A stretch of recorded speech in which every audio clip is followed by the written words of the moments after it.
E nós estamos em um dos espaços, uma das galerias do Centro Cultural. A gente veio conferir a exposição do Aldemir Martins, ele que é de Aurora, aqui caririense como a gente, né, fez trabalhos maravilhosos. A gente vai conhecer um pouquinho do trabalho dele, né? Lá fora a gente já viu algumas peças ali de fundo, mas o que chama a atenção mesmo é essa galeria cheia de desenhos. E a gente vai conversar um pouquinho com o Bitu, que vai explicar para a gente sobre esse espaço. Aqui a exposição No Lápis da Vida Não Tem Borracha, de Aldemir Martins. Aldemir Martins é um artista que nasceu aqui na região do Cariri, nasceu em Ingazeiras, que é distrito de Aurora, e tem um importante legado nas artes visuais brasileiras, tanto no desenho, na pintura e na ilustração. Aqui, essa coleção é a coleção da família do Aldemir Martins, a coleção da filha Mariana Pabst. Então, aqui você vê um olhar muito peculiar do artista, porque são obras muito especiais que ele fez, em sua maioria, elaborado para a mulher e para a filha. Então, é uma coleção que tem esse lugar afetivo também na sua construção. Então, é um conjunto de desenhos a nanquim, também um conjunto de cadernos, de livros ilustrados e algumas pinturas e desenhos que compõem a poética de Aldemir, que tanto se interessou pela iconografia nordestina e cearense, ao retratar bichos, ao retratar frutas, ao retratar personagens da nossa cultura. Então, aqui o público tem essa oportunidade de percorrer um grande conjunto de obras de Aldemir nessas diferentes técnicas. Conferir obras que têm a representatividade, né, do Nordeste. Eu sou leiga na questão da arte, né, a pintura e o desenho, mas eu acho, observando assim, muito parecido com as obras de Picasso, assim, pelo menos na cor, né, na divisão das cores, e tudo, esse especificamente, porque pelo que eu estou percebendo do que eu estou vendo aqui, ele tem uma variedade, um traço muito variado, né? De repente ele está pintando colorido, depois preto e branco, e com traços diferentes, e com, assim, é bem diverso mesmo. A pesquisa de Aldemir é bem abrangente e ele tem um traço muito sofisticado, muito geométrico também. Então as formas vão sendo geometrizadas, sejam em relação a animais, como é muito visto dentro da sua iconografia, como gatos, como galos, como pássaros, ou pinturas também em que a pincelada é mais livre, é mais solta, mas essa relação com a geometria e com o traço e o apuro no traçado é muito presente no trabalho dele. O Centro Cultural é um espaço aberto para todos os artistas, né? Então, como é que faz para fazer sua exposição para cá? Aqui no Centro Cultural a gente tem um edital, né, através do programa de exposição que funciona. A gente teve uma edição no final do ano passado e teremos outra no próximo ano, mas a gente vai recebendo propostas também e analisando, mas a princípio via edital.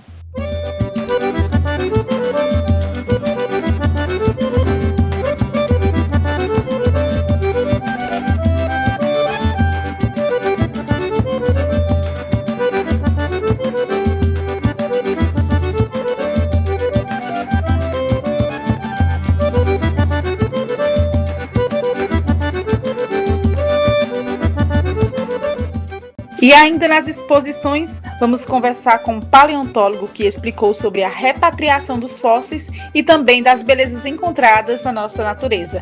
Confere só. E quando a gente chega na exposição, né, aqui no Centro Cultural, especificamente nessa exposição de fósseis, que é uma coisa que todo mundo ama e todo mundo gosta, uma das coisas que a gente se depara é uma diversidade de peixes. Então é diverso tanto pela quantidade, como também pelos tamanhos. E aí a gente chega e se depara com esses peixes enormes. E quem vai falar para a gente sobre esses peixes, né, falar um pouquinho dos nomes, como foram encontrados, é o Lúcio, ele que é paleontólogo e está aqui na organização da exposição. E aí, Lúcio, Fala pra gente sobre esses peixes grandes, porque eu acho que quando a criança chega aqui para visitar, esse espaço aqui foi super pensado, tá muito bonito, mas quando a criança chega e se depara com um peixe grandão desse, fica pensando como foi que ele foi parar nessa rocha, né? Então fala sobre esses peixes, fala sobre essa diversidade que nós temos aqui na nossa região.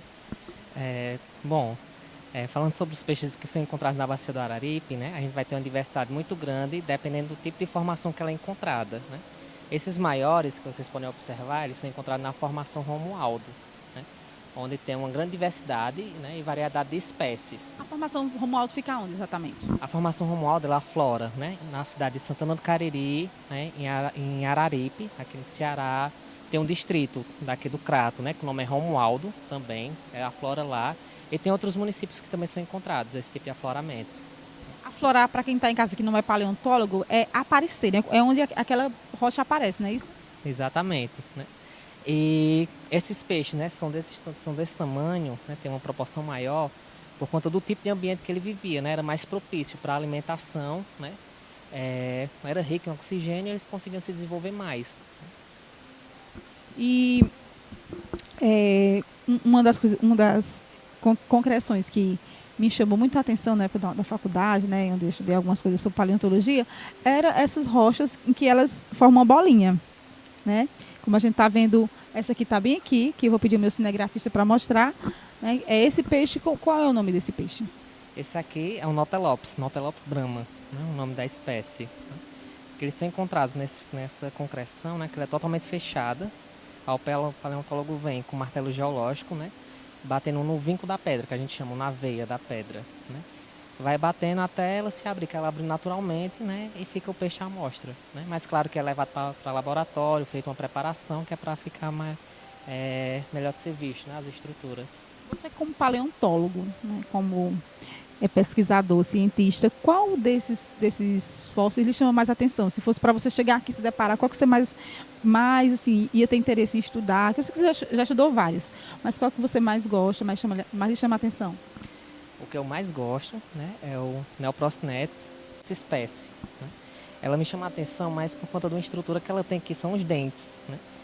Que se a gente reparar no material que foi repatriado, e nesse aqui também, né, ele possui alguns dentes, que é em formato achatado, que ele utilizava para quebrar conchas, né, que é um dos principais tipos de alimento que ele se alimentava na época.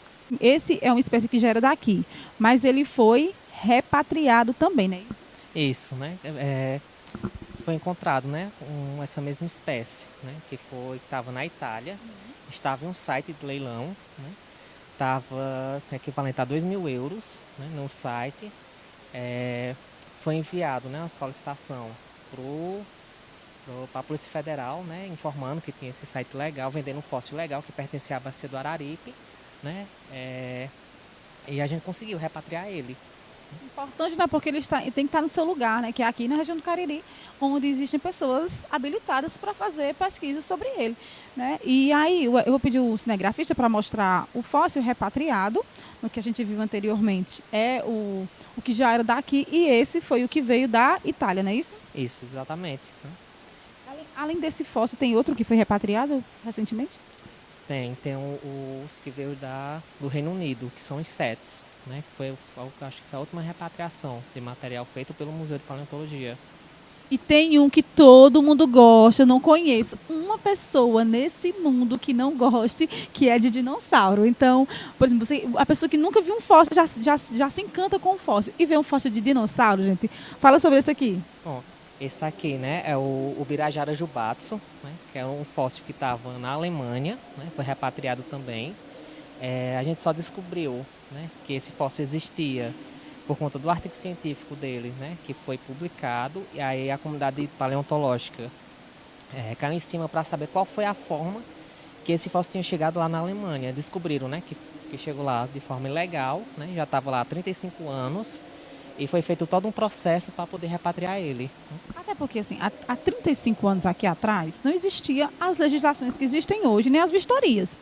Então, o cidadão chegava ali na pedreira, comprava por... Pode, não sei se eu estou errado. Da década de 40, né, tem a lei de que o fóssil pertence à União.